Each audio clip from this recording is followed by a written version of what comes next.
Hey guys, I've been nominated by Midge to raise suicide awareness for men because 75% of suicides are committed by men. Whilst that is an absolutely huge issue, this goes out to everybody because there's a few issues and points that I would like to go over. It does seem to be men that struggle more with doing this, even though I do feel like it's getting a little bit easier for men to talk. But these are the few of the issues that I think really stand out. So even just as people, I think that it's really important that we try and tune into other people's feelings and emotions around us, rather than just being sort of in this self-centered mindset of thinking about what's going on in our own life.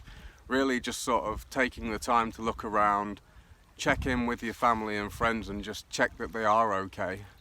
You know, it doesn't take a great deal of effort, and not only doing that, but when we actually take the time to think about other people, it really helps our own mental health as well, just to actually not be so focused on ourselves. You know, if we're always focused on our own stuff, it's so easy to sort of spin out of control with that. As soon as somebody else has a problem, you might see someone fall over and hurt themselves. As soon as you've seen someone hurt themselves and you think, oh, that person needs help, you go to help that person, your own problems just seem to melt away. So through helping other people, it really does benefit our own mental health.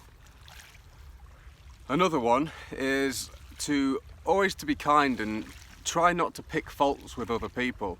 You know, it's so easy to find faults with people or things that are going on around us, but the only reason why we actually do that is because we're insecure or we don't feel very good with ourselves. So we just project that out onto other people. So we start finding problems around us just because that just makes us feel better about ourselves. But that literally only comes down to fear and insecurity. So it's a sign of weakness. Picking problems with things around you is a sign of weakness. So just try to be kind to people always, no matter what. Okay, another one, never ever feel ashamed of yourself. Shame is just such a killer. If you feel ashamed of yourself, that actually you can't produce serotonin anymore, which is the chemical that's responsible for the feeling of happiness. So a big reason why people feel ashamed of themselves, you know, it could be the way they look or your body, or, you know, through all the expectations that the external world has, or the things that you see, and, you know, what you are doesn't line up with that, which is completely relative always anyway. You know, we want to look a certain way. I mean, the reality is our body, it's ever changing. You know, it looks this way today. Every single day it's going to look different, and then one day it's just going to deteriorate and die. What we are is so much more special than just this body. You know, everybody's born with a body, but what we are inside that, who we really are as a soul, is so much more special than what this body can ever be. So really try and figure out who you are. Who are you really inside there? Who do you want to be? Who are you really? Not this body, because the more that we associate with this body, the more we suffer, because it's just not who we are. Another thing is, when we're experiencing mental health problems, quite often it's like these mental health problems are like the barriers when you're bowling. So these barriers are there, you know, to keep this ball within the track so that it's going to get to where it's supposed to go. You know, so when we're feeling these negative emotions or these experiences of mental illnesses, it's like a guidance system that's supposed to keep you on the track. So it might seem like it's a bad thing, but it's actually trying to get us to where we're supposed to go.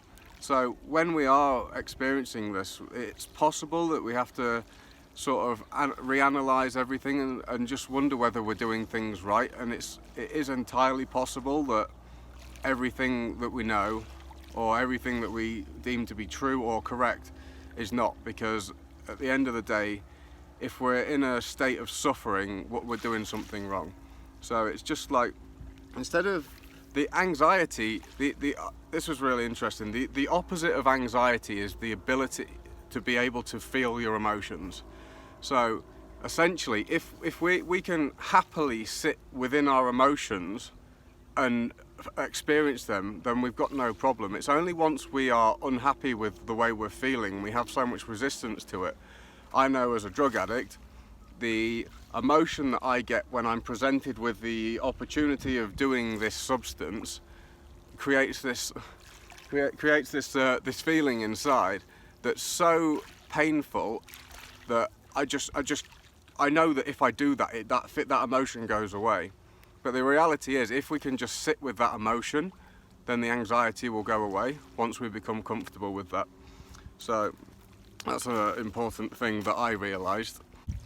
For anybody out there who's suffering, who's really just at the absolute lowest of the low, you can always send me a message. You know, it's an absolute pleasure for me to talk to you. Like, you're not a burden, you do matter, you are loved, and it's an absolute fact that somebody cares about you, because I do.